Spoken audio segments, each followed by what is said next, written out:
Käsiraamat algab kõikide baasfunktsioonide tutvustamisega, mis asi on orthomode, mis on dynamic input ja nii edasi.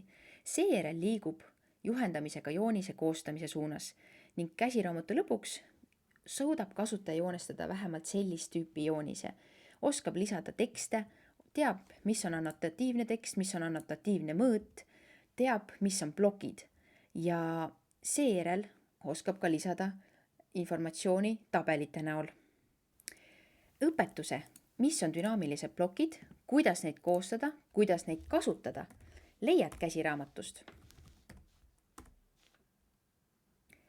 Samm-sammuline juhis, kuidas PDF-faile AutoCAD-i sisse tuua ning neid elemente konverteerida AutoCAD-i joonteks, tekstideks ja nii edasi. Või huvitab sind, kuidas lisada pilte või teisi referentsfaile AutoCAD-i sisse. Juhend, kuidas koostada oma joonetüüpi, näiteks vesikanalisatsiooni trasside joonestamise jaoks, on samuti samm-sammuliselt ära toodud. Ja loomulikult ei puudu ka joonise vormistamise osa, kuidas lisada viewporte, kuidas lisada kirjanurka, kuidas koostada kirjanurka ja kuidas koostada kirjanurka, millel on atribuudid, et esineks selline tabel. Kõike seda leiab samm-sammulise juhendina käsiraamatust.